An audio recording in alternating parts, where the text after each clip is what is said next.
We are back with episode 17 of the HYPEothetically Speaking podcast. We put the hype in every hypothetical scenario. If you're watching the video, not on the podcast, you are seeing just how hype everyone is. This is the most hype I've ever seen any of these individuals.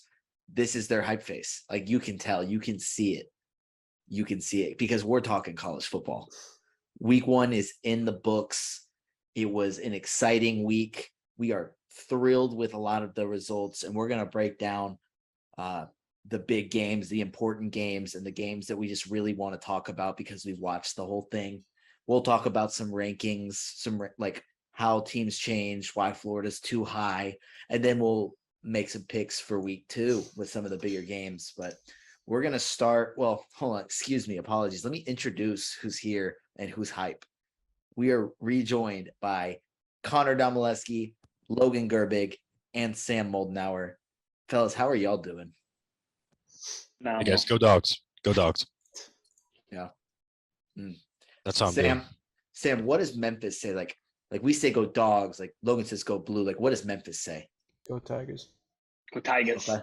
Hey, go Tigers. Man, he's got the wrong team. They say it just without a Cajun accent. Go Tigers. Go Tigers is Memphis. Go Tigers. That was my Jake Smith, Dawson County. You know, with that headset, you actually have a really good Ed Orgeron with the headset. Oh, yeah? Mm-hmm. Go Tigers. Do I sound better with the headset or without it? I think with. Okay. Excellent. If you just like stop eating the mic and maybe just let it be a gentle 2 inches away from your face, it'll sound even better. For sure. Perfect. There we go. All right. Well, we're gonna start with the Thursday night game. I believe it was Thursday night. Pitt versus West Virginia. I saw a lot of trash talk on my timeline during this game from my friend Zach that I work with who went to West Virginia. So I haven't seen much pro Pitt, even though they ended up winning. But Logan, I just want you to recap this game for me.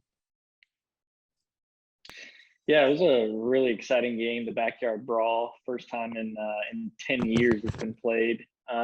My initial reactions, like after the game was over, was one, I think Pitt might be a little bit overranked.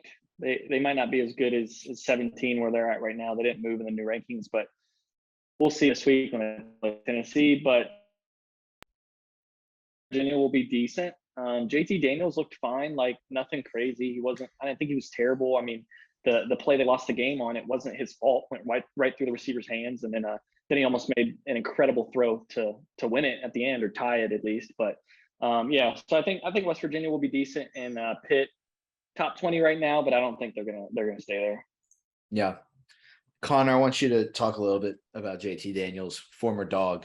Maybe never really had that dog in him, but former dog unofficially, officially. Just talk to me a little bit about what you saw or heard or read in the box score.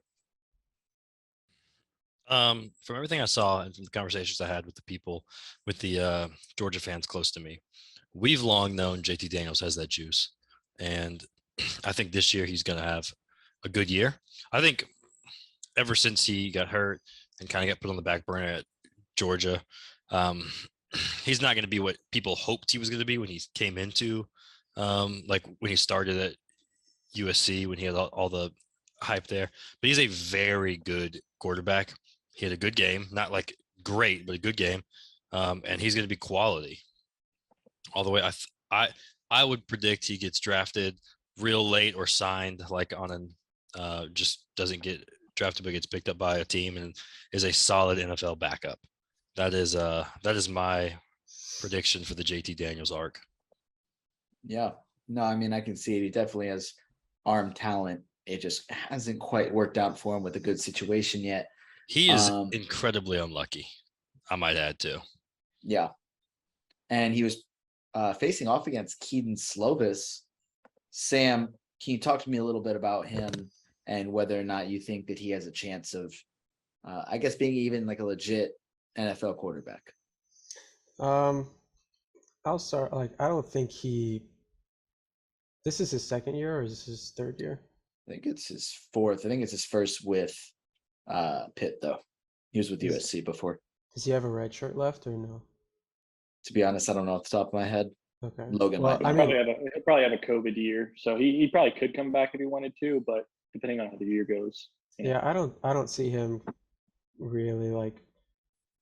I don't see him getting drafted unless it's like 5th round or later if somebody wants to just take a flyer on him as a backup.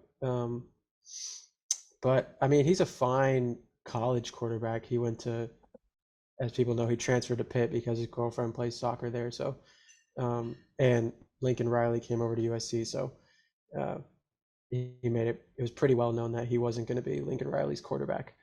So he got out of there, moved to Pitt, taken over for Kenny Pickett, and I mean, I think they're just going to be fine. Like, I think they're going to do pretty much similar things that they did last year. I don't envision them kind of like Logan said, like they're ranked right now. They're ranked 17th, but um, I think they'll probably end this season at best, like back end of the 20s, Mhm. probably. Yeah. Well, nobody cares about that Friday game because it's two teams that aren't the best in the state. Can I get a go blue log?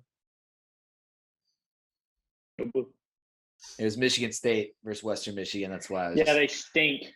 They So, stink. hey, we Last won't year was spend a any more. fluke. No, The year we don't even need to before talk was a about it. fluke. We We're don't need gonna to spend run it. them. All right, yeah. I don't want to We waste can your move on. breath. I don't want to Move waste on. your Go breath. blue. Michigan Okay. State stinks. There's no reason. There's no reason. Don't spend your time and energy on them. They're not worth it. We're gonna go ahead and get into one that I know I'm pumped to get into, and I know my friend Connor's pumped to get into, because we're gonna talk about them dogs. We're gonna talk about the dogs getting a Dogs. 49-3 whooping of Oregon. Connor, I want to know like just how hype you were during this game, and like also maybe some actual analysis of what you think this, like how good does Georgia look? Man, go Dogs. Mm. Go Dogs. Say it again. Go Dogs. I could say it all day. Mm. I enjoyed watching the game. I was at a brewery with a bunch of folks and a bunch of Dogs fans, and it was a really fun experience, especially to kick the year off with. I have a lot of weird thoughts. I haven't even really started to try and assemble them into a cohesive thought, but my like quick snippets of things that I've been trying to think about are Stetson Bennett looks like the real deal. I will be the first to say I was not a believer in him when he was our QB last year until we won the Natty. I am a believer in him this year because he's earned that respect, and he looked good. He looked legitimate Heisman good in that game. And you can argue Oregon's not a good team, Oregon's not this or that. He looked like a Heisman candidate in that game. I think Oregon will end up being better than people think. I think they're going to finish with a better year than I think they're kind of getting a bit dismissed now because they got blown out. I think Oregon's a good team. I think Georgia's just a really good team. Reloaded on defense. Our offense looks dangerous. I still think Alabama's that team to beat. I think Georgia looked like a clear number 2 after that game. I think they looked better than Ohio State. Yeah. I think it's just hard to, I think there's an argument for Georgia to have been number 1. I agree. After the week they had, but you can't drop Alabama after they win 55-0, even though it's against Utah State. And I've also heard very credible arguments that how are you going to let a team jump Ohio State after they beat a top 5 team? So even though it didn't look beautiful, I mean, that's still a good argument that I think is at least fair. Yeah. I mean, we'll definitely get into that when we get to that game because you bring up a good point. But Sam, I just have one question. Just like, can you tell me how about them dogs? I mean, they were just as dominant as they were last year. I was talking with a buddy of mine about how, I mean, similar things happened last year with the start of Georgia's season where nobody scored on them offensively. I think what was it, the first 5-6 weeks there was no offensive touchdowns against them, something like that. Man, I don't even remember exactly how long it was, but it was a while. It was a while, yeah, and they look pretty much the same against what was number 11 Baylor, but I mean seriously, Baylor looked so bad. Like, I mean they looked it was Oregon. Oh yeah, Oregon. My bad. You're good. It's green. Yeah, Oregon looked so bad. Baylor did look good though, but yeah. Yeah, but Oregon looked terrible. It looked like it was like the first time all of their players had like played together. Like it looked like they had no cohesion. Nobody knew what the other person was doing.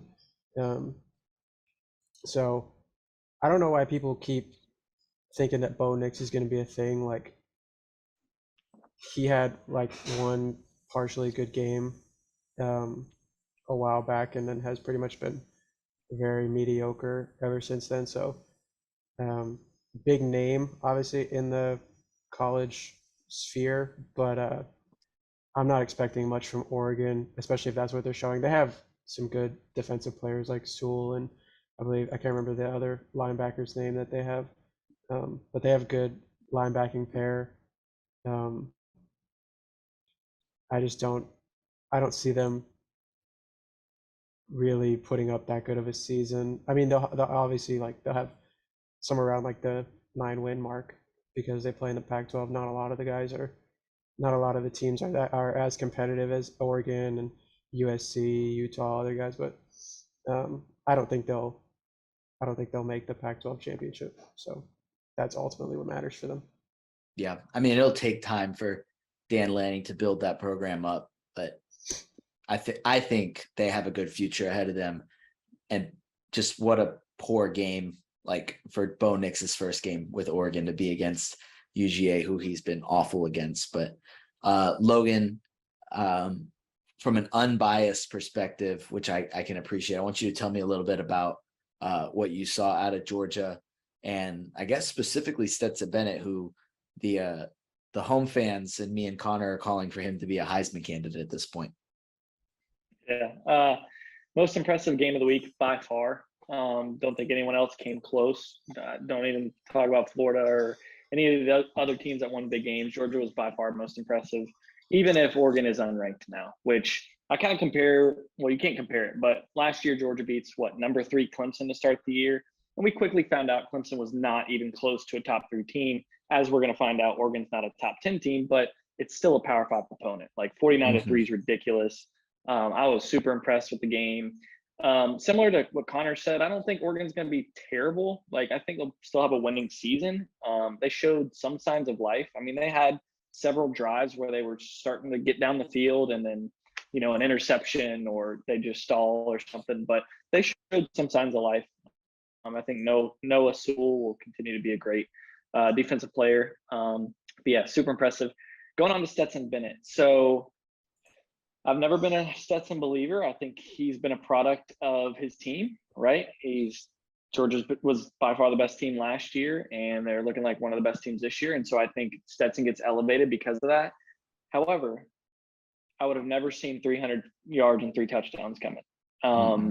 I did want to mention, I think JT put up 300 yards and 3 touchdowns against South Carolina last year. So JT was definitely legit. And like Connor said, he was just unlucky, right? Got injured.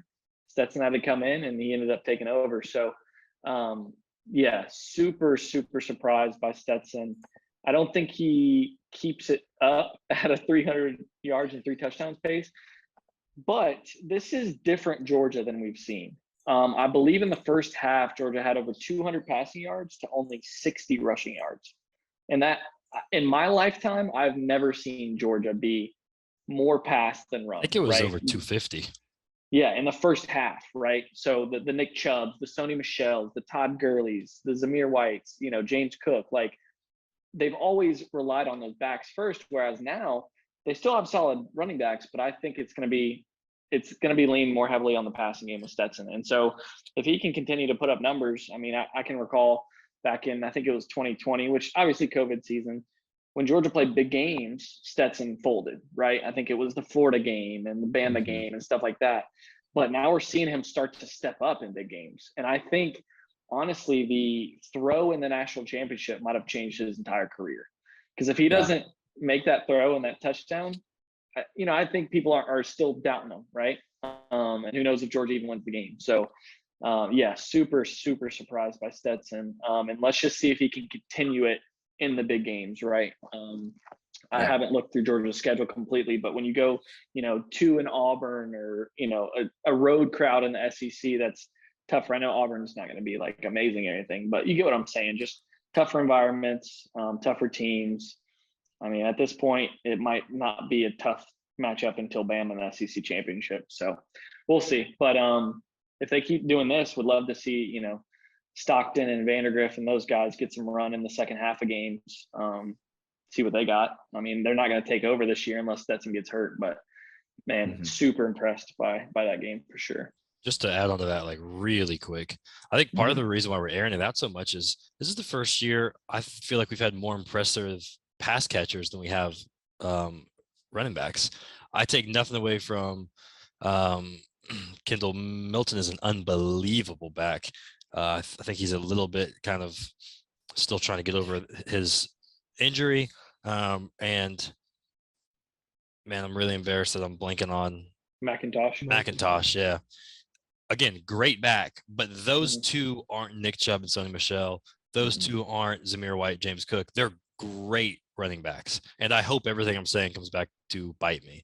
But I think anybody who objectively looks at this team says they're more dangerous with Darnell Washington, with Brock Bowers, with Eric Gilbert, maybe even Ladd McConkey. Like our guys that catch the balls. Respect that, man. Our pass catchers are really good. And it's the first time in recent memory for me as a Georgia fan that I kind of trust our receivers more than I do our backs. Again, don't take anything from our backs there. That's all credit to how good our receivers are. But yeah.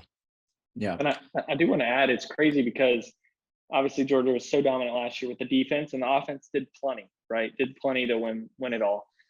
Now this year it's crazy because if you look at it preseason going into the season, you're probably going to say if Georgia wants to repeat, they're going to need a better passing game because of Alabama's pass rush, right? And Will Anderson and those guys. And what do you know? This year it already looks like game one, they are built to go against that Will Anderson Alabama defense, right? That pass rush. So that's going to be the big thing, right? If Georgia can't get anything working on the ground against Alabama this year, they're going to have to make those plays in the passing game with Stetson and eliminate Will Anderson. And obviously we've seen he can evade the rush. I don't know if he'll be able to evade Will Anderson every time, but nobody can. I mean, except for Staquavius Bennett.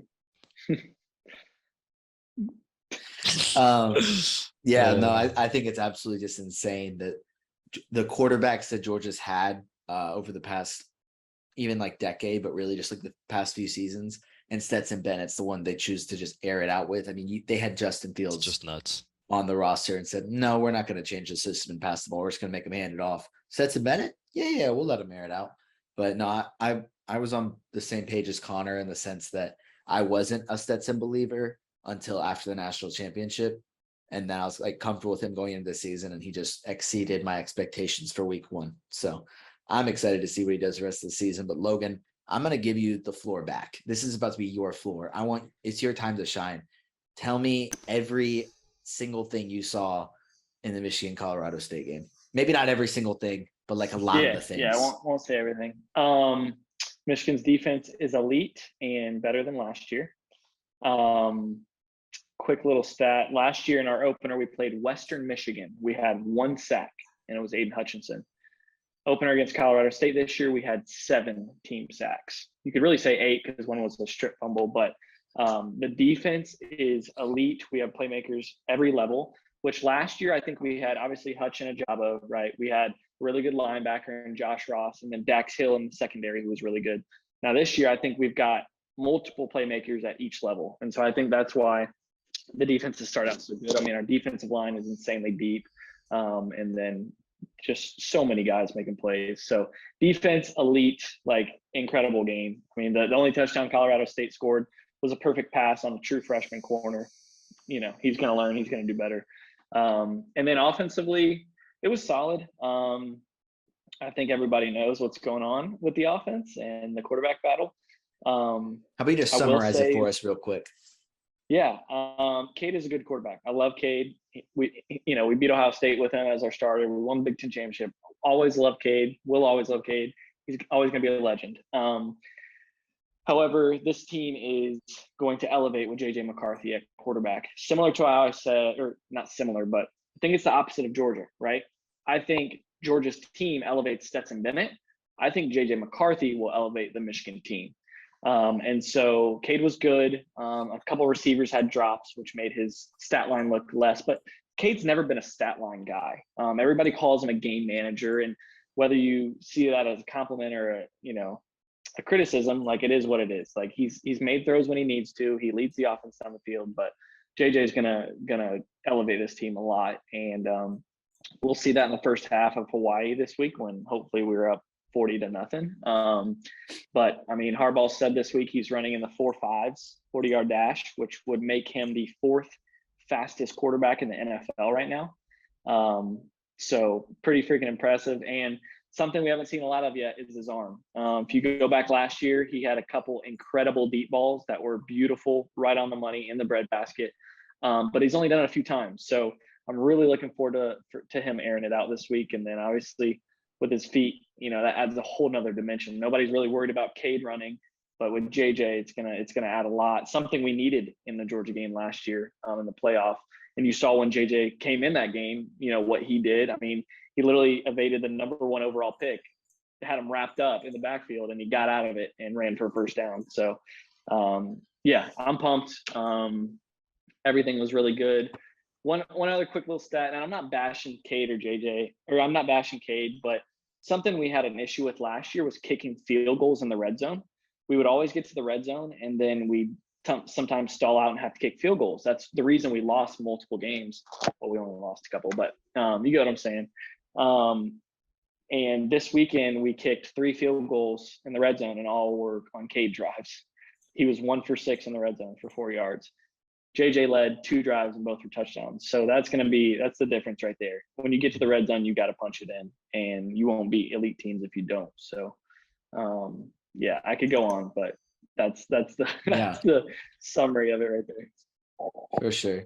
No, the quarterback battle is definitely something to watch. Sam, if JJ McCarthy is starting for this Michigan team, where do you think, or how does that impact them on the national landscape? I guess in comparison to just kind of teams ranked in the top 10, but also when battling with that clear top 3 and Bama, UGA, and Ohio State. Yeah, I think it gets. Hey, this was for Sam. Oh, my bad. It No, froze while you were talking. Yeah, that's for Sam.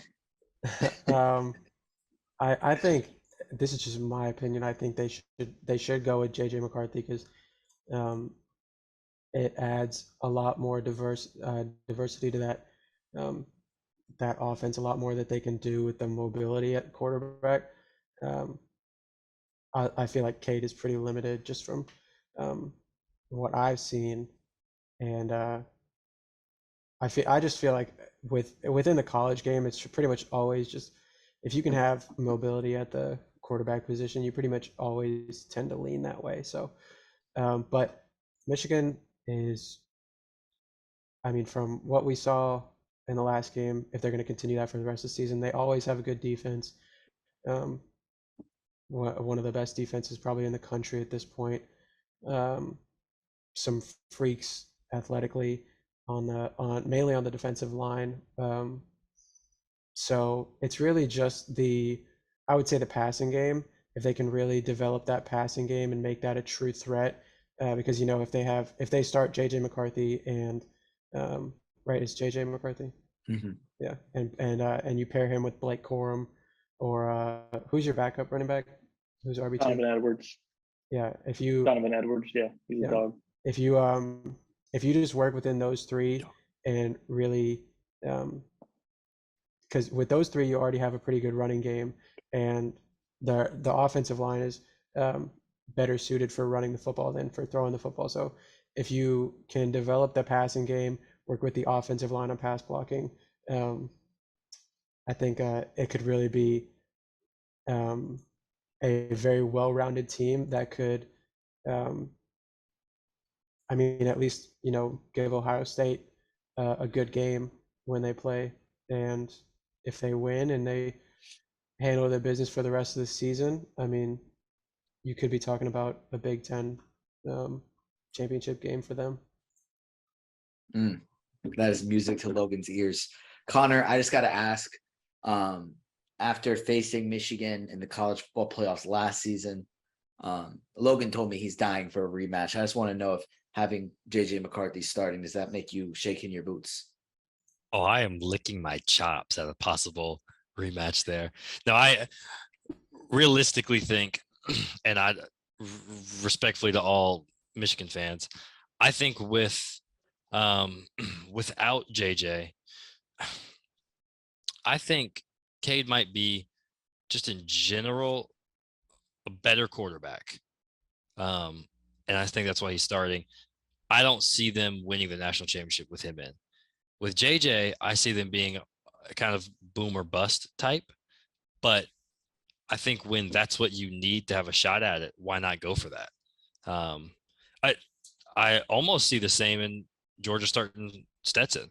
Like I think most people would say JT was probably a better quarterback, but Stetson was able to really escape the pocket and make plays kind of drawn out and create things with his feet, even though a lot of people argue he's not as good of a passer as JT was in the pocket. I think you can make the same kind of case there. And if you really want to go for a national championship and you think about some of these teams that you have to get through, why not take a shot? Put JJ in there. And again, I think when you do that, I think you have a good chance of hitting a boom. And I don't even really think you bust. I just think I guess agree with all y'all. I say, why not, man? Just play the kid. He looks good. He looks dangerous. I would, to answer your question in a really long, drawn out way, I would rather Michigan not start JJ if I were gonna play him. Well, and I love hearing your perspective on it too, because you mentioned the passing game, right? And so did Sam. And I'm excited for the country to see that because he made some ridiculous throws last year in garbage time, albeit, but he's got an arm and pretty dang accurate too. So I can't wait for people to see that. Hopefully they let him air it out as much as possible in a 50 point favorite. But yeah, I'm pumped for that. Yeah, and also Connor, the boomer bust thing. I think the bust is not even really a bust. It's more of we lose a game because he's trying to do too much and make a play and turns the ball over. That would be the bust. I don't see any way he's like terrible. Like he's going to be. That's great, what I was trying to like. But, yeah. Because when I said it, I was like, well, it's not like they're going to go like 6-6 if they play him. Like right. They're still going to be a good team in the Big Ten. So I don't know, man. I'm excited. I can't tell what Michigan's going to be this year. I have no idea. I think people are just like, I think they're getting a little too antsy about, they lost these big defensive players. Yeah, but programs like Michigan reload all the time. They're going to be good. They're going to get good defensive players in. I'm curious. I would say one of the biggest games I'm most excited for is the Michigan-Ohio State rematch. That's going to be an unbelievable game, and it's going to tell really who's going to come out of Georgia and Alabama in the college football playoff. I don't know, hey, dude. It's depending just on what happens in the rest of the country, it's going to be an unbelievable you can game. see all four of them. Listen, man, the way Vandy's been playing right now could be Vandy. 2-0. 2-0. They're gonna lose to Wake this week. Sam Hartman's back for Wake Forest, so sorry, Vandy. A lot of people been saying that the Commandeers are back. Is that even what they are? Were they here? Ever here? Man, I hope we're trashing Vanderbilt so that they win the national championship. That would make me happy. But I think Logan, we're all really excited for Michigan to make the move that Georgia never could and start the athletic, talented quarterback over the game manager. We're so pumped for it to happen. But it's also I have not forgiven Kirby Smart for that yet. I still don't trust his quarterback judgment at all because of that. How dare you look at Jake Fromm and say he's a better quarterback than Justin Fields? What an absolutely idiotic, stupid thing to do. And it's absurd. I love Kirby Smart. He won us a natty. Great coach. But what a stupid decision.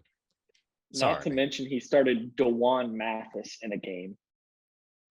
It's pretty rough. UGA legend DeJuan Mathis. That's why we need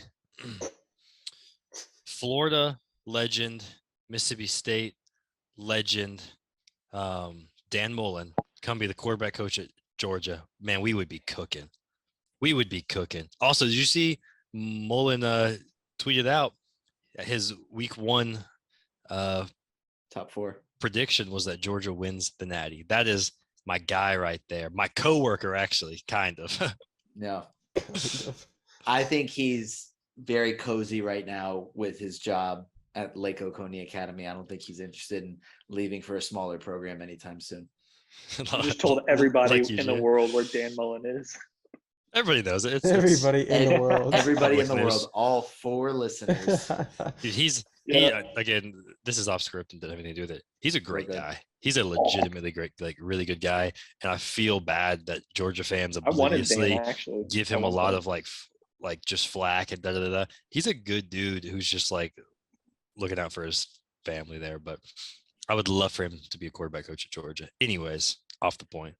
But also, anyways, that's a public story that's broke a while ago. Everybody, well, not everybody, people that read Lake Oconee news tablets know that he's at Lake Oconee Academy, which in my world is everybody.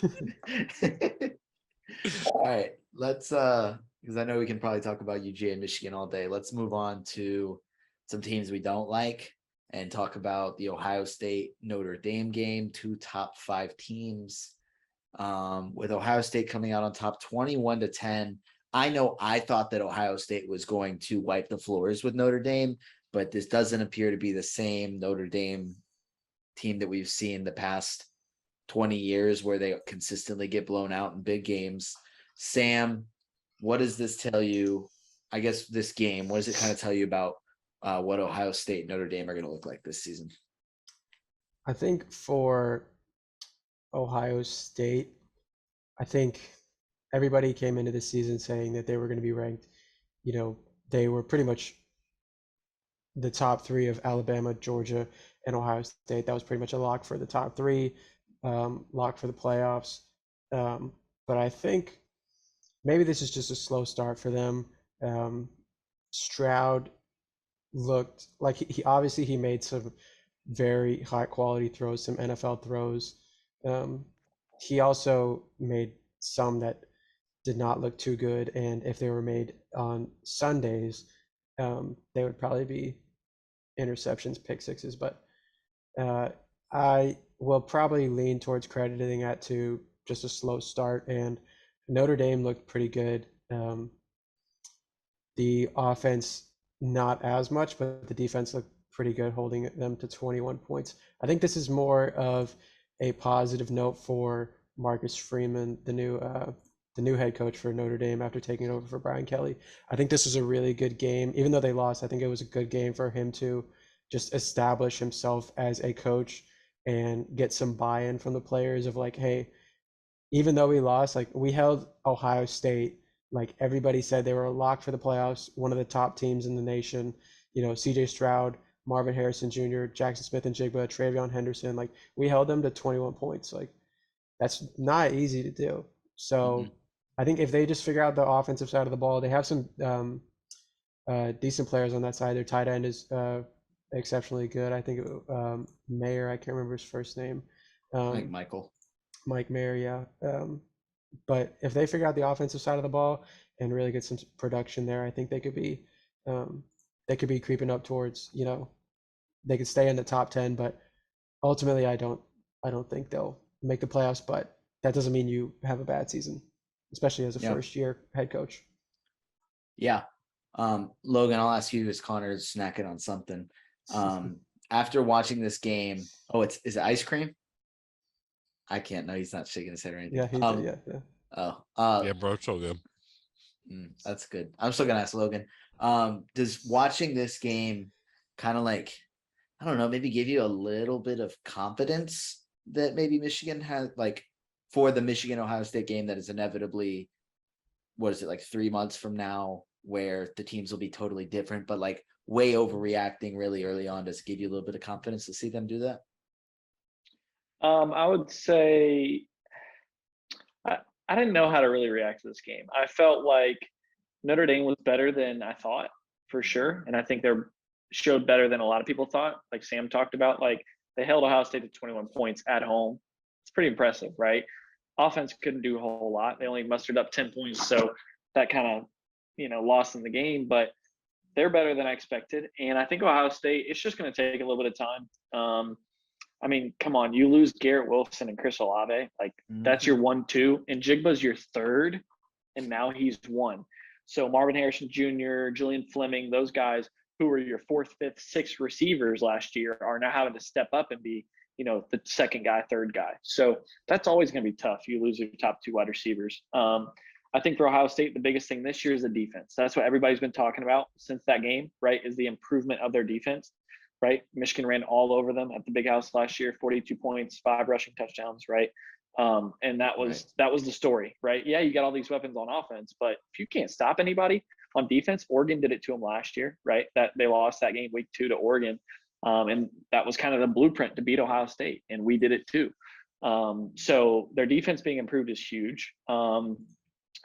Although when you get to November, right, and from week 1, I'll tell you right now, our offense is a lot better than Notre Dame's from what I saw.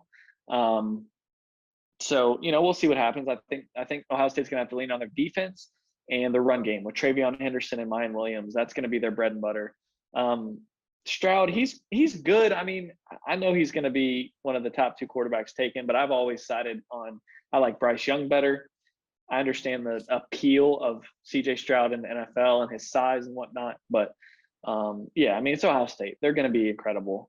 It's just, everybody's going to nitpick each position all season long between Michigan and Ohio State. What's going to happen until you get on the field? You don't really know, but yeah, I mean, they're still easily top 5, top 14. So Yeah.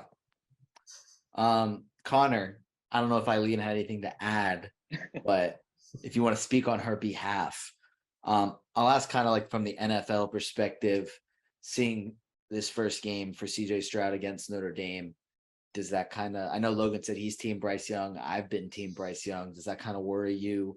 I'll actually, never mind, more from like a fantasy perspective, because I know you probably care about that a little bit more. But like, what does that worry you at all? I think you're out of your mind if you're not team Bryce Young. He's looked objectively better to me every snap of every game. CJ Stroud's a really good player, but I think it's Bryce Young and no one else even comes close. That's the way I've seen the quarterback position in college football for a while. I mean, I would love for the Falcons to draft that man. Desmond Ridder, Marcus Mariota do not have the dog in them. Bryce Young is that guy. Yeah. No, he is. Okay. I didn't know if anybody was kind of like, even if you're a Bryce Young fan, kind of concerned that, hey, CJ Stroud lost his 2 first-round receivers and Jackson Smith's still good, but maybe Stroud isn't as good. But I think if you asked any college football coach, maybe besides Ohio State, who would you, if you could have your pick, who are you going to take? I would say 90% of teams take Bryce Young. But he's small. But he's good at football. Okay. No, I'm just playing devil's. No, I'm team Bryce Young. No, I agree. Okay. Cool. We'll move on to the other team we all hate. Florida upset Utah at home, and that somehow jumped them from unranked to number 12. Just insane. Logan, tell me what happened this game. My history with Florida, know them too well, but I mean, they're a good team. You can't watch that game and say they're not a good team, right? They're definitely a good team. Maybe overhyped. We're going to find out this week. So I think I told you this earlier this week. No, I really don't care that they hopped to 12, right? Everybody's freaking out. Oh, they hopped all the way up to 12. Whatever. I don't really care. I mean, they got to play a top 20 Kentucky team this week. So if you want to prove you're top 15, beat Kentucky this week, right? I think they may be at home in that game too, so that's going to give them the advantage. But just go out, beat Kentucky, and prove you're a top 15 team, and nobody will have any problem with it, right? If they start the season with a win over top 10 Utah and top 20 Kentucky, the Florida hype train is going to be stupid, right? They're going to be top 10, or they're going to beat Georgia, yada yada, and who cares? I mean, until we get on the field, That's when it matters. So I try not to pay attention to Florida. I do like Anthony Richardson a lot. I mean, even like last year watching him, I was like, this kid, he's going to put it together. Or if he puts it together, he's going to be dangerous. He already made He's some good. highlight plays. So, will they compete with Georgia? I don't know, but they're a good team for sure. They'll compete. They'll hang around in the SEC East, and then once the trio of Georgia, Florida, and Tennessee all play each other, it'll work itself out. So, Yeah. Sam, with Utah losing and Oregon losing, I think USC is the only legit Pac-12 team left that, I mean, undefeated. I know it's just week 1, but does a Pac-12 team have a chance to make the college football playoff this season? No, outside of USC, no. I mean, it's pretty much just if you lose a game, especially in a weaker conference, you're pretty much SOL. But I like USC's offense. Defense showed pretty well, albeit against Rice, but we'll see. I think they play against Stanford this week, which will be a better test for them defensively. So see how that game goes as far as Pac-12 is concerned. But outside of USC, like now Oregon has a loss, and that's pretty much all you're looking at for the Pac-12. As far as the North, South, I mean, you have USC and Utah, and with Utah taking that L, like if Florida remains highly ranked for the rest of the season, and that's like their only notable loss, you could have a conversation depending on how other top teams fare. But I mean, even if somebody wins the Pac-12 championship, like you're not guaranteed a spot in the playoffs. So I don't know. It's not a strong conference, but maybe one shows out and proves us wrong. Yeah. I don't have faith in the Pac-12. I was just trying to see if you could spread some positivity on it, but no, Pac-12 sucks. Connor, are you scared of Florida? Not at all. Not at all. I do think they're the second best team in the SEC East. I think Tennessee is good. I think Kentucky is overrated but good. I think Florida, outside of Georgia, is the team to beat in the SEC East. However, I think there's still a large gap between Florida and Georgia. I made the comparison the other day, which I stand by. I think if Utah played Oregon, it would be a really good game. A really good game. I think those teams are similar. I think Utah would win, but it would be a good game. Whereas Georgia blew out their opponent. Florida won off of a last-minute just dagger of an interception. It was an objectively great game. And Anthony Richardson looks like the truth. He looks really good. Really good. But, I mean, he's elevating that team to a whole new level. Like without him making some of the plays that he made, they don't win that game. So the unfortunate thing with that is if teams learn to shut him down, Florida doesn't win. But the good thing that comes with that too is he's really hard to shut down because he just breaks out of plays that he has no business breaking out of. So I don't know. I mean, Florida's overrated currently. There's no reason they should jump to 12. And if we really want to get into it, there's no reason Utah should have been ranked 7 if Florida was favored to beat them. That makes no sense. But they're a top 25 team. I don't know where they fall. It's probably not 12 yet. I think they might finish that high. It's just a weird jump to go from unranked to 12 by barely beating a top 10 team. And one that I might say, I think a lot of people would look and go, are they really top 10? Like Utah's good. I don't think anybody's arguing they're not good, but like I'm not sure they're actually top 10. Yeah, that's fair.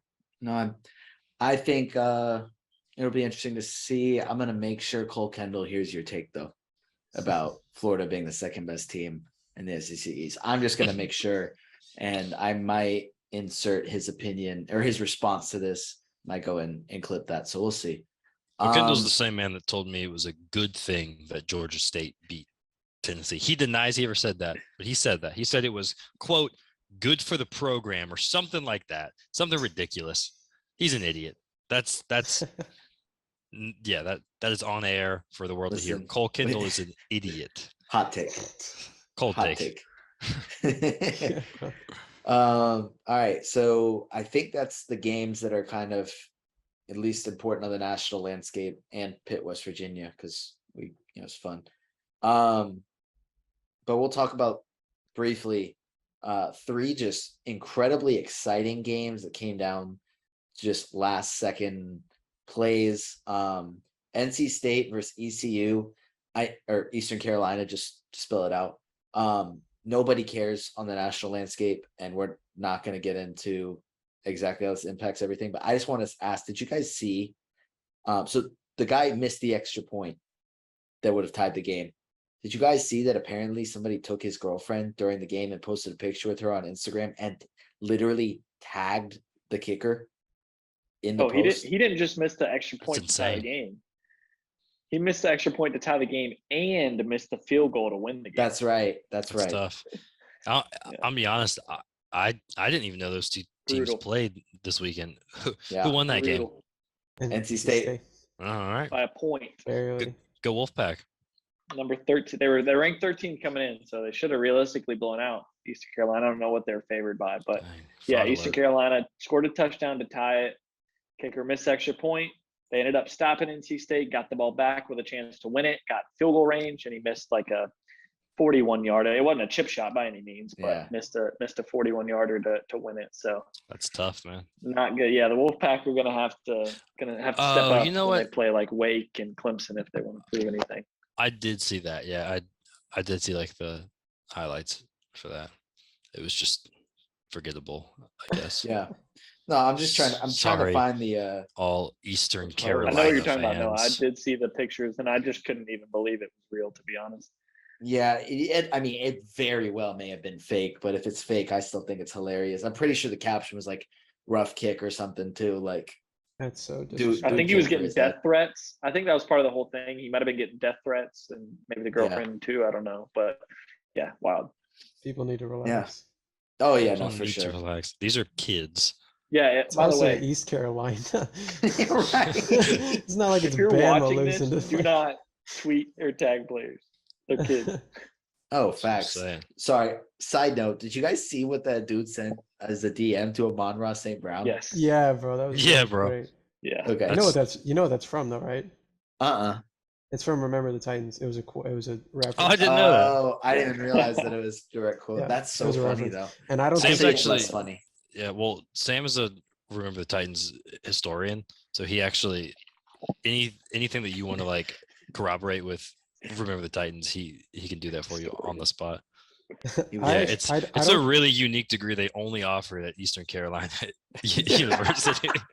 There's an online class. Online, yeah, Yeah. only in I the think, online classes. I think Amon-Ra didn't even know like the reference. I think he was just like so thrown off. I don't think he Yeah. That's funny. knew about it. So Dang. I think it was a joke, but it was still funny. Oh yeah, I just think it would have been funnier if it was just kind of, like I'm just gonna DM him like, haha, this would be funny, and just made something up. I didn't realize it was a direct quote, so I think Yeah. it's slightly It was less even funny, better. but Oh, Slightly less.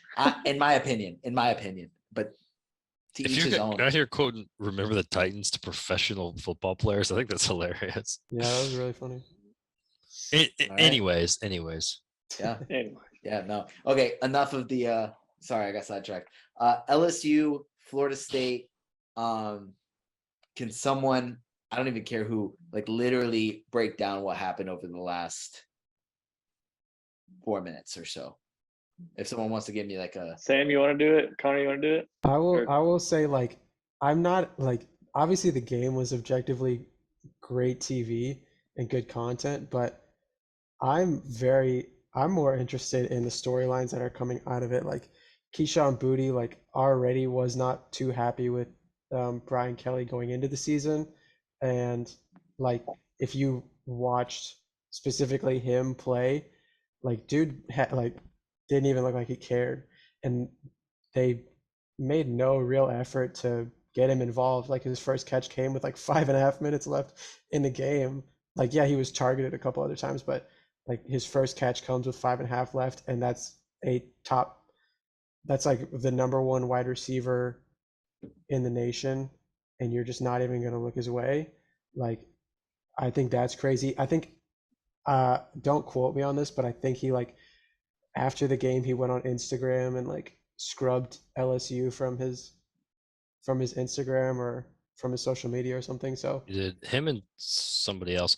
But I had heard, I don't really know if it's true or not, but I did hear that was because he was getting threats. So he just like well, I mean, the dropped it dude just off. like literally. I mean, he was jogging out there. It just didn't seem like he cared at all. You're Are right. you They were saying getting that? sm- Are they you were getting saying the threats were smacked. justified? Let's Sam? threaten Is that them. what you're I'm saying? not saying it's Let's justified, threaten but I'm them. like, dude, That's what I like, heard. I mean, like, Folks, come that's on, at try. Sam Moldenhauer on Twitter. At I just Sam think Moldenhauer. I just think it's a funny storyline. And then the second storyline was just like, I mean, this is Brian Kelly's obviously his first game as a head coach in LSU. Now post fake accent and all. I don't know why he did that. That's one of the funniest So things I've bad. ever seen. Me and my family God, are dude, so he's- excited he's to had be in Louisiana. he's had the craziest like start even before the What a first game. weird Like guy. the whole like What a weirdo. the whole recruiting dance thing he did with that one recruit Oh. who didn't even commit. Like I think he I went didn't know he somewhere didn't else. commit. I didn't Yeah. know you could To either. He Alabama. didn't commit, dude. Like that was just a Saban wasn't recruiting doing thing, that. and he lost him. And then obviously, like I posted this earlier today, but like he had a press conference. I think it was yesterday, and some of the people were coming in late, I and saw it. It says on and he was making a joke, right? That He looked so serious, though. He but looked like very serious when he said it. it was a joke, Yeah. because I've heard from like Notre Dame, like I watched a podcast of a Notre Dame guy, and he said like that's just who he is. Like he's not like comedic in his approach, but he does make jokes. They just come out flat. So it was a joke. Chick Smith. It was a joke, but the ladies saying like I'll be, what was it like? When you win, I'll be on time or something like Yeah, that. something like that. Bro, I was He looks dying. stunned. He I looks was stunned. dying, bro. Like Welcome to the SEC, that's just- baby. It just that's means just more. such bad optics when you're like you lost your first game with all this hype Just mean. to Florida State. Like Brian Kelly coming from Notre Dame, you're losing to Florida State your first game. Like I don't think anybody was expecting like a top 10 finish from LSU, but like dude, come on. Like, and then you come into a press conference and you're like dogging on these reporters for coming in late. Like yeah, it's unprofessional to be late, but I'm like, dude, come on, you just lost like in a pretty bad way. So I just think that it was great content outside of the game as well, which was already top tier. Another very quickly, one funny thing of who's their quarterback? Jaden Daniels. If you saw like it cut to him after they blocked the PAT to tie the game, it cut to him and everybody's going crazy, and I'm sure he couldn't really see because he was sitting on the bench, so maybe he wasn't paying attention, but he just like looks around and he's like smiling and laughing after they had just blocked the kick because I don't think he knew. I think he just assumed. Yeah. So I thought that tough. was Interesting. I thought that was funny. Interesting. Sam, what I got from all that is that I didn't know how it was pronounced, but the receiver's last name is Booty. That's what I've heard. That's how the announcers were saying it. I thought it was like Bouts or something. I like Boutte. That's how the like announcers were Boutte. saying it. It was like either Booty or Boutte. So Booty I'm gonna call or him Booty Boutte, because I think it's a good name. He rises up my draft board with that. Okay, Yeah, for sure. cool. For sure. I didn't know, but that's excellent news, Sam. That's excellent. Logan, can you kind of tell me a little bit about like what happened towards the end of this game that made it such an exciting finish? Did you just ask me? Because I was like, Yes, I did. Yes. Okay, my bad. You're good.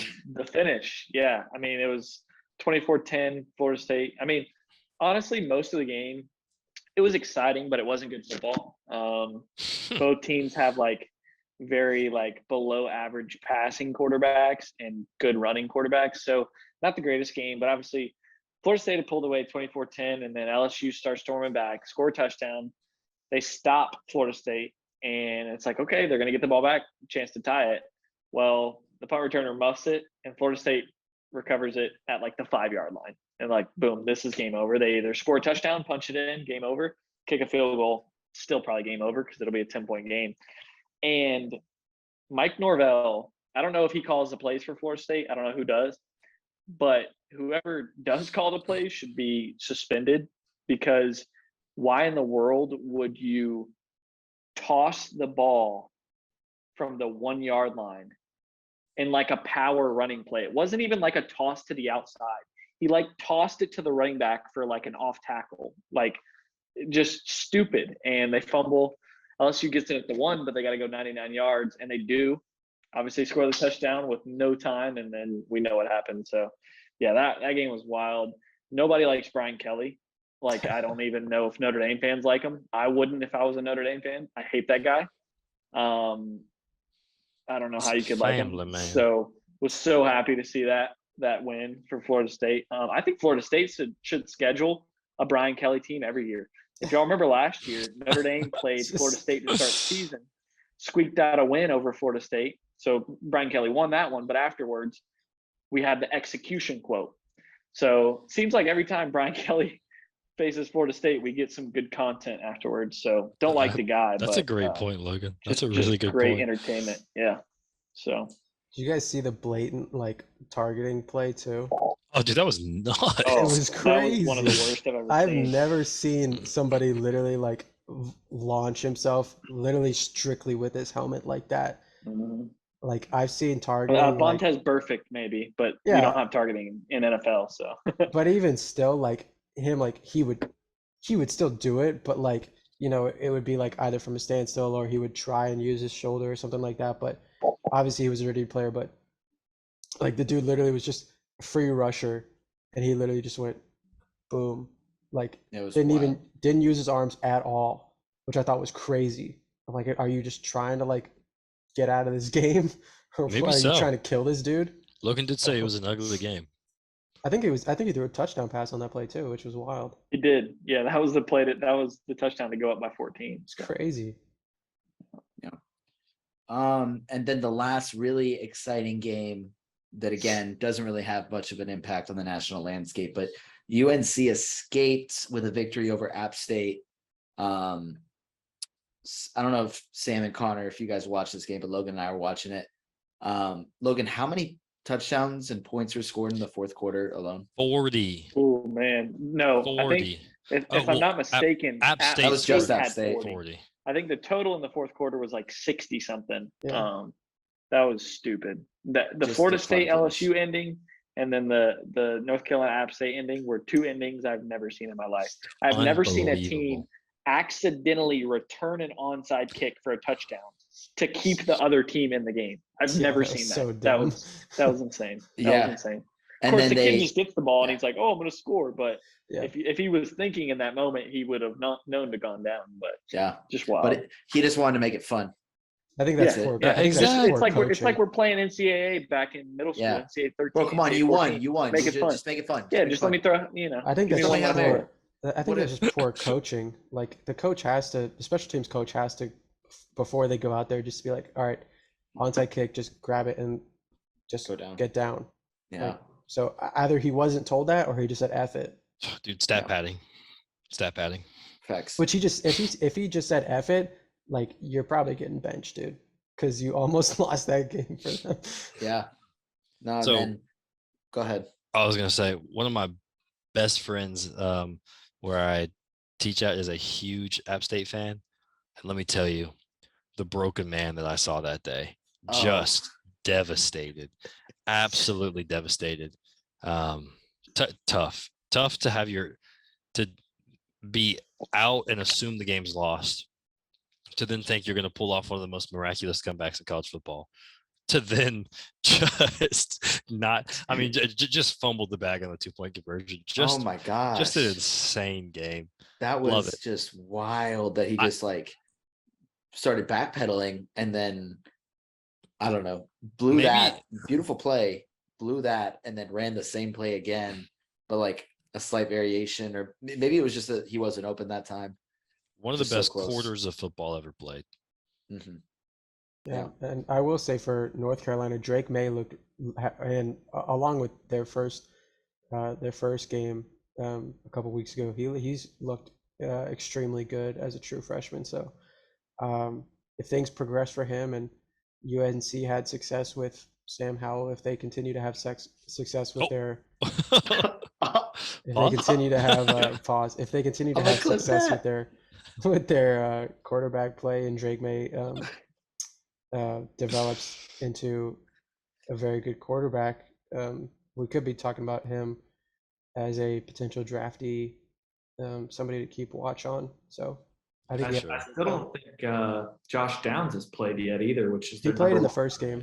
He didn't play in Did the he Ohio play? State game. The more Gotcha. sex he has, the better team they're Yeah, going to Drake May. I mean, he's already got like That's what I 600 heard. yards and 9 touchdowns. That dude, Uh, he set up for a good year. So we'll Mac see. Brown really knows how to pick him. All right. So that's the game recap section of this. We are going to very quickly talk about rankings and then quickly make some picks. Let's do it. But yeah, so I'm not gonna read the entire AP rankings, but was Sam, we'll start with you. Was there any movement in the top 25, or I guess somebody dropping out of the top 25 that just really shocked you? Other than Memphis not being ranked, I don't count that. I would say for I would have expected Kansas State to get more votes than they did. They only got 18 votes. I think that puts them at 34th. I would have expected them to get more votes. Oregon, I would have expected them to. Honestly, I don't know. I would have expected them to still be ranked. Maybe it was just because it was such a bad showing. They are receiving the most votes, but I would have thought they probably would have sneaked in on the back end. As far as like we've talked about Florida jumping all the way to 12, like I think they're a good team. I think being ranked, like they deserve to be ranked. It's up for debate how high, if 12 is too egregious, but I'm not a believer in Oklahoma State, so I just wouldn't have like obviously they won. They started the year off ranked at 12, now moved up to 11. So there's no reason to drop them, but I just don't see them as that highly ranked of a team. I think they'll slip towards the end of the season, or maybe just in general throughout the season. I think they'll fall at some point. So yeah, that's my overall take. Yeah, Logan, what was shocking to you? Florida obviously was the most shocking. Outside of that, I think everything looks okay. Still think A&M's too high, but once they get throttled by Bama, we won't have to worry about that. I am really excited, and this isn't something I'm surprised by, but I'm really excited for the Big 12 race. I think that Oklahoma, Baylor, Oklahoma State all being right there, between 7 and 12. I think that's going to be a really fun race. And I do think coming into the season, I've been thinking one of the Big 12 teams is going to make a run and make the playoff. I don't know which one it's going to be. I think any of them have a chance. Now, if they all beat each other and all have 1 or 2 losses, then they won't make it. But if one of those teams can run the table, then obviously they'll be in. But super excited for that. Those 3 Big 12 teams right there being packed in. I want to see who's going to separate themselves from the pack. I think that'll be the closest conference race we have. Obviously because they don't have divisions, and also SEC clearly Georgia and Bama. Big 10 clearly Michigan, Ohio State. I think Big 12 is going to be one of the most fun conference races this year. Excited for that. Yeah. And Connor, what about you? I agree with you guys for the most part. I thought the top 4 looked good. Goes without saying. I think it's wild that Florida jumped that high. I think they should be ranked. I think they're very good. I don't know about going up to 12th after being unranked. Yeah, man, I'm interested in Kentucky, Tennessee, kind of scooting in there, seeing how they end up being. It's just so early that we're basically basing these rankings off of performances last year, some offseason pickups, and a week one that always gets overanalyzed. So it's up in the air. I mean, I bet if we compared the week one rankings last year to where things finished, it would just be laughable. So Yep. Yeah. I will. We were unranked. yeah, Yep. exactly. I'll also add in, like, I think Clemson, they were at 4, dropped down to 5. I think it's pretty, I don't know, I think it's pretty, I think they are ranked 5 mostly because of their name and their I agree. Totally agree. their pedigree, but I mean, didn't really handle. They obviously got the win, but didn't really dominate against Clemson, even with, or not Clemson, against Georgia Tech, even with they have some top tier defensive players. Clemson does mainly on the defensive line, so they should be able to handle most smaller teams that they play, especially in the ACC. But to only like, they obviously fell even with the loss, but falling one spot with not a convincing win over Georgia Tech, I think you can make an argument that Notre Dame, with a loss, put up the better performance. Like, Totally agree. they lost to Ohio State, who was ranked second, and it was 10-21 versus Clemson. Like, they didn't really dominate Georgia Tech. Well, I can't remember what the exact score was. 41-10. So I guess. But that was, to be fair, that game was close for almost for a the while. entire game. That was that score line is not a fair Yeah. So just to see them depiction still of how that game went. still ranked 5th. I mean, you obviously can't bump them like down extremely because they still won, but I don't know. You still kind of see similar problems from the offensive side of the ball that you did all of last year. Hopefully DJ turns it around, because he was the number one quarterback in the nation as a recruit coming into college a couple of years ago. Played well, I believe, his first year at Clemson, in spell of Trevor Lawrence, but last year, I mean, things just fell apart.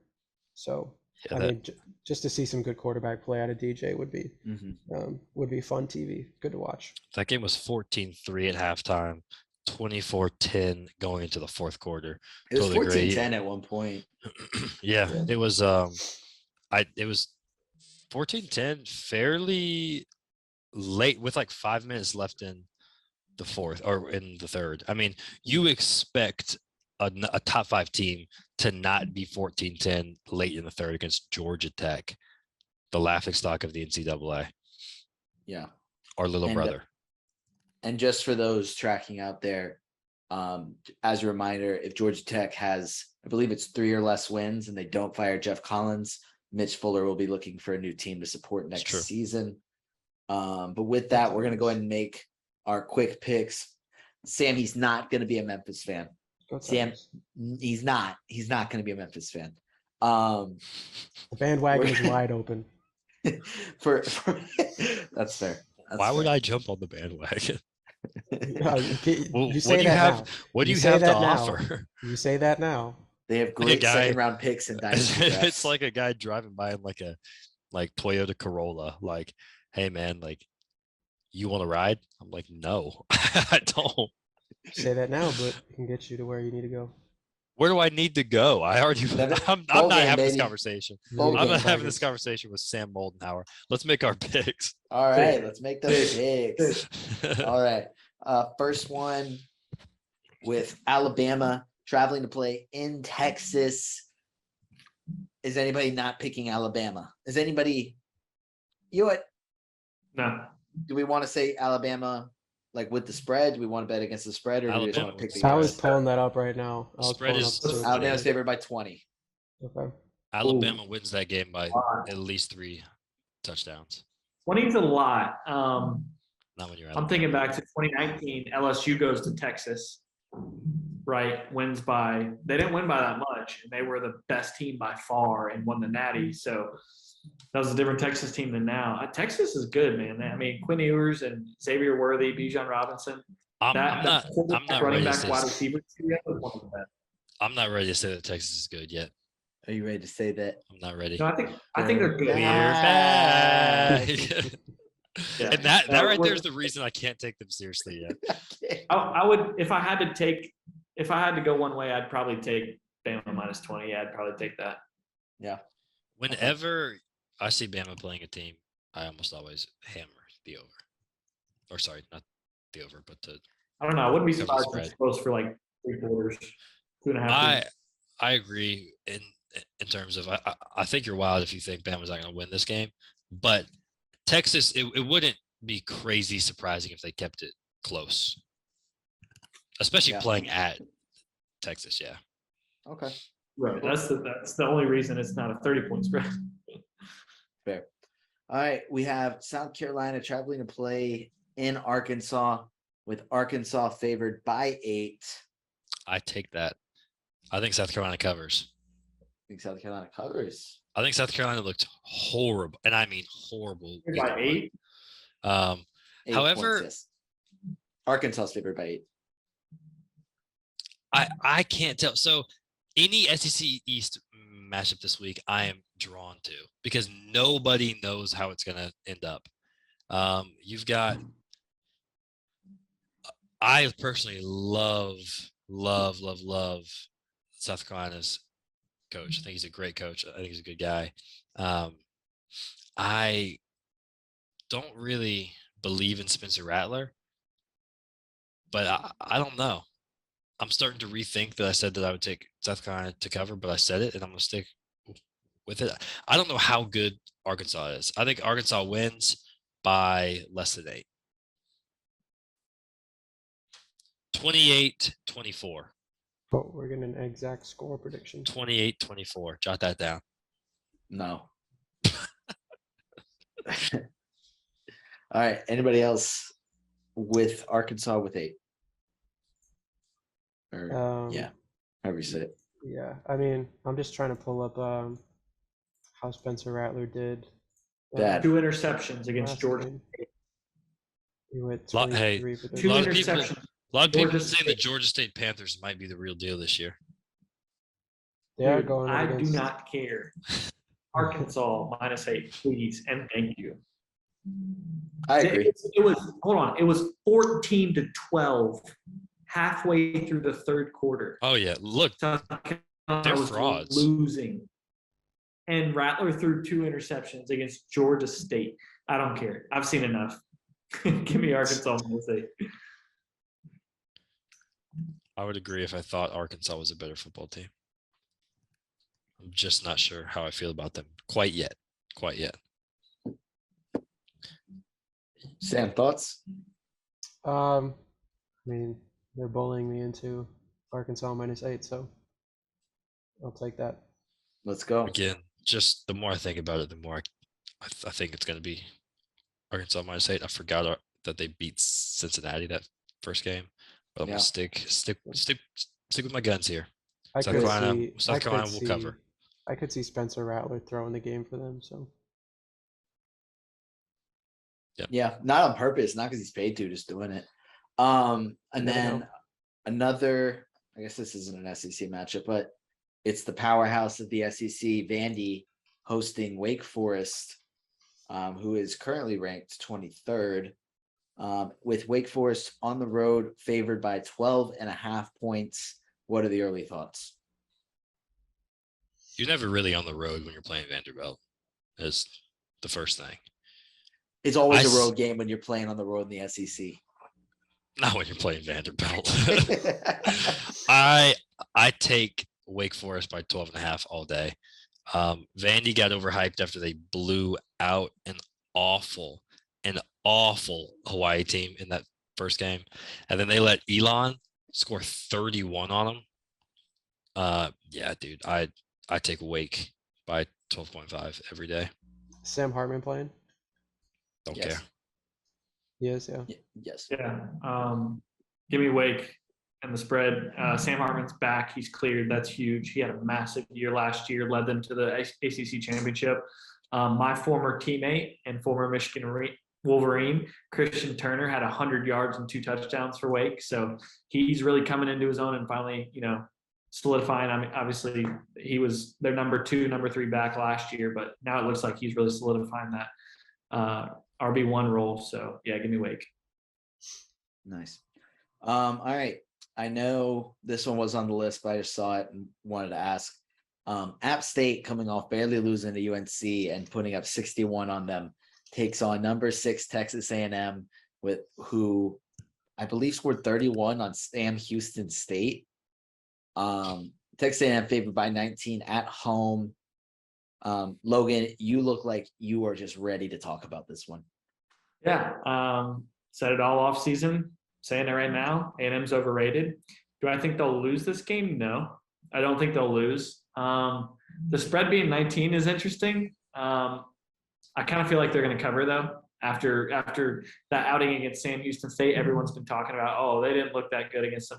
I think they'll come back and perform and cover that. But like I said, they're going to get Alabama's going to wipe the floor with them. It doesn't even matter. So A&M's overrated. They might even lose to Mississippi State. Maybe Ole Miss. I don't know, but A&M's overrated. So A&M's a good football team.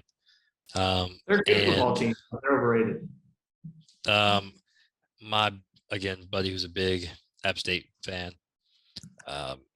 is on the record saying that they are just going to get their pants pulled down and absolutely blown out this game, just blown out. And I definitely could have phrased that better. I didn't mean to phrase it the way that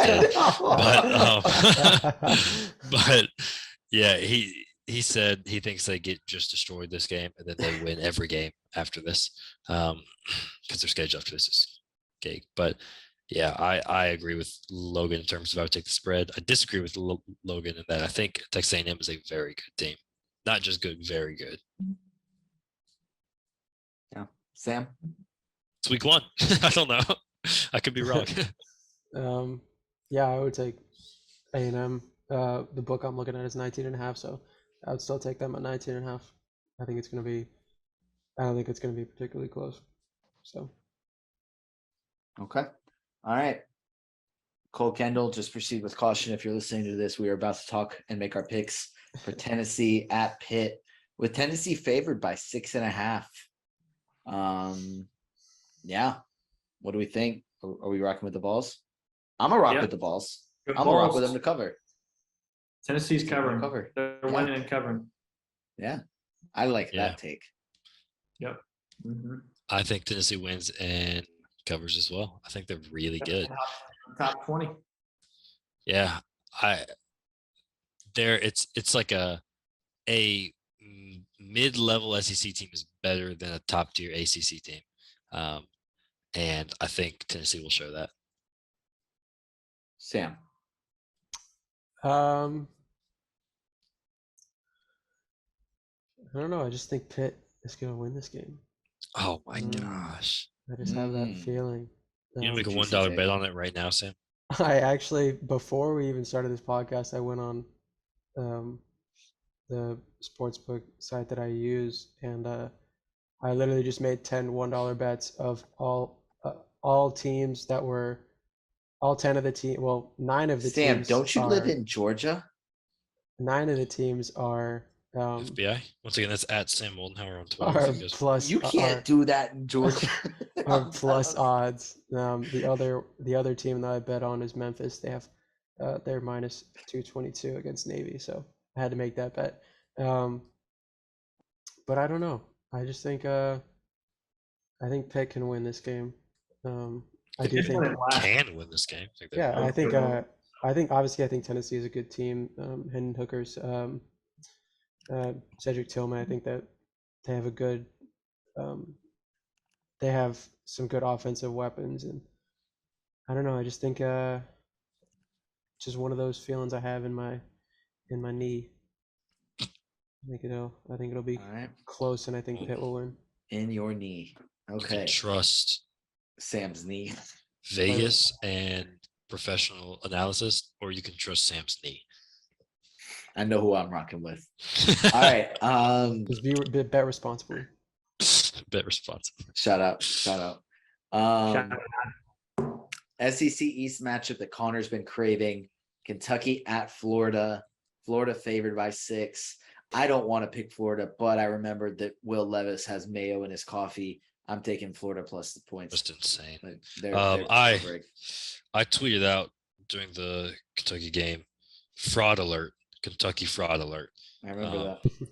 Which I said I would only revoke if they won by 3 touchdowns, and they did. So I later issued an apology. But I still, I think Florida's a legitimately good team. I think they're the second best team in the SEC East. I think Tennessee's close behind, and I think Kentucky is the 4th best team in the SEC East. I see Florida winning by about 10 points, 7 to 10 points. I think it's going to be a close game throughout, a very close game. And I think Florida will kind of break free there, like late in the 3rd, beginning of the 4th quarter. And I think they win by no more than 2 touchdowns. But I don't think that they lose to this Kentucky team. I pray that Kentucky proves me wrong, because I hate the Florida Gators. I hate the Florida Gators. You know that clip from Anchorman where he's like got him on the ladder and he's like, I pure hate you, but damn it, do I respect you. That's how I feel about that. That's how I feel about the Florida team this year. I hate them, but with AR-15 and everything that they've got, I respect them enough. Not a lot. You know he dropped that nickname. Oh yeah? Yeah. Dang, dude. Shout out Anthony. Is it Country didn't Richardson? Yeah. Yeah. Anthony Richardson, yeah. But I would just been still use that calling him AR. nickname because I think it's a fire nickname. It is a fire nickname. like AK-47. Yep. Top tier. All right. As far as talking about the game, the over under is only, well, the book that I see is only 52.5, so not expected to be a high scoring game. With even with Florida having a 6.5 spread, so not really expecting a lot from Kentucky as far as the betting odds go. So I will agree with Connor in that I think I will bet on the SEC talent. Even though, I mean, Kentucky's in the SEC too, but I think Florida is a better SEC team. And I really like Anthony Richardson. He looked he looked very good against Utah. So I'm mainly excited to see like if he can win this game going up against another quarterback draft prospect in Will Levis, who is also, I think, can be very good. I mean, if he continues that run, Anthony Richardson does. If he continues that run, and Florida has, a good season the rest of the way, like, I mean, he could join that like first round. I don't know where he's at in like mock drafts because it's still very early and everything, but he could, legitimately join that like first round conversation of like, this dude is athletic, has a cannon for an arm, like one of the strongest arms in the nation, runs like legitimately looks like he's running like Kyler Murray out there, and he's like 6'4", 230 pounds. So dude's an athletic freak, and if he can show that he is a legitimate quarterback throwing the ball, I think it'll be very exciting. Yeah. All right. Last game. I know Logan mentioned briefly earlier that Baylor looks very good. They will get a chance to prove that on the road against BYU, a ranked matchup, 9 versus 21, with BYU favored by 3 points. Is anybody not taking Baylor get with the 3 points? That was another one of my bets. Money line is Baylor plus 140, so I put a dollar on that. And the over under is 53, at least for the book that I'm looking at, but Yeah, 53, another low scoring I would go game. over on that. What's that? I said I would hit the over on that, honestly. Yeah, I mean, I I don't know a whole lot about these teams, but BYU put up 50 week one. Baylor put up almost 50 also. Of course, weaker opponents, but I think both of those teams are offensive minded. So I like both quarterbacks. I think it's Blake Shapen for Baylor and Jaron Hall for BYU, who took over after Zach Wilson. He's been there for 5 years, so he's set behind Zach Wilson. He's come in, and I think he had 20 touchdowns to maybe 5 interceptions last year. Jaron Hall did, so I think he's really solid. I'm excited for this matchup. Yeah, I'm definitely taking Baylor to cover that spread and to win that game. It's another situation where I'm like, why is Baylor ranked 9th if they're unfavored against a team that is ranked significantly less than them? I don't get it. Have you I don't not get heard of the home field advantage that BYU has? I don't get it. I don't get it. That's all. You could argue that the SEC of the West. The institution of BYU is the SEC of the West. Yes. I guess they did produce generational talent, Zach Wilson. So that's fair to say. Zach Wilson, who is not starting week 1. Because he's injured. He's hurt. I don't know. I don't know, man. I just think he's not. You know what? This is not even an NFL podcast. Zach Wilson's a fraud.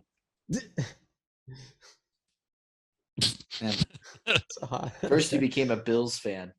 And then you decided to go out and make fun of my quarterback. It hurts, Connor. It hurts. But before Connor gets another chance to make fun of any of my teams, that's going to do it for episode 17 of the Hypothetically Speaking podcast. We'll probably be back next week to recap more college football, recap week 1 of the NFL. But thank you everyone for listening. And fellas, thank you all for joining me. Appreciate you, man. Go Dogs.